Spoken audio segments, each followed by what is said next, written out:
édition 2025, donc la 24e édition de la Semaine du Nautisme en 25 ans. On l'avait remplacé l'année dernière par les fêtes maritimes, et ça viendra certainement. Alain, on va laisser Alain Grinda chercher Yann Salin. Ça prend déjà une partie des équipages du Trophée Harley qui sont arrivés. Donc on va faire le briefing Trophée Harley juste après. Démarre.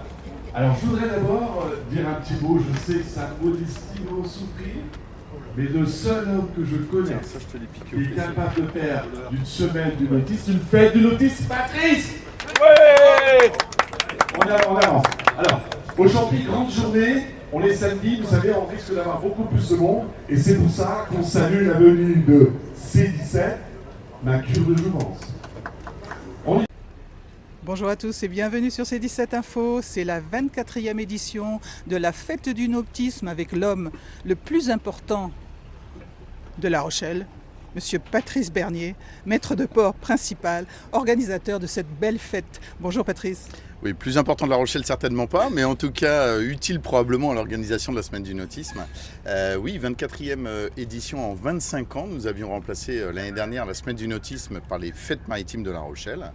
Mais une partie de l'équipe est la même, c'est-à-dire que nous avions effectivement à cette époque-là utilisé les mêmes bénévoles. Nous avons eu la chance d'avoir la présence des quasiment les mêmes bénévoles, 300 bénévoles au total, 150 pour l'organisation générale et l'organisation à terre, et à peu près autant pour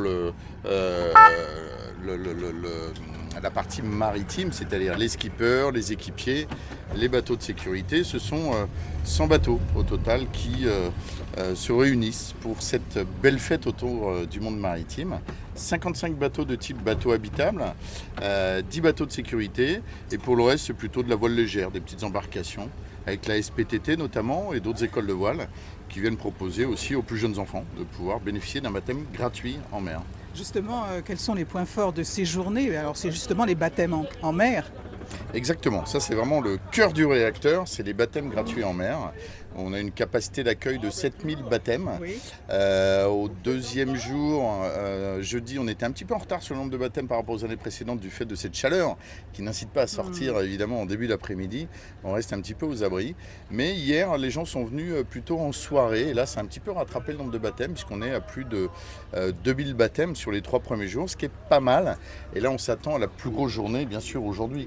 La plus grosse journée en termes d'animation avec les élitroyages, la plus grosse journée en nombre de baptêmes, on sera probablement à 1500 juste aujourd'hui, la plus grosse journée en fréquentation du village également, puisque nous avons au total environ 80 000 visiteurs sur les 5 jours, mais le jour le plus chargé, le plus fréquenté, c'est aujourd'hui, c'est le samedi. Alors, avec la chaleur, on a pris une décision.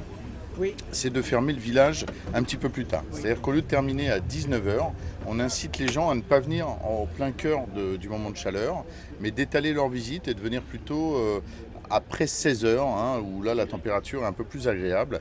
Et donc on ouvre le village 1 heure plus tard jusqu'à 20h au lieu de 19h. Voilà, c'est une très bonne nouvelle. Et puis ça continue bien sûr demain jusqu'à 18h, 19h. Alors dimanche jusqu'à 18h.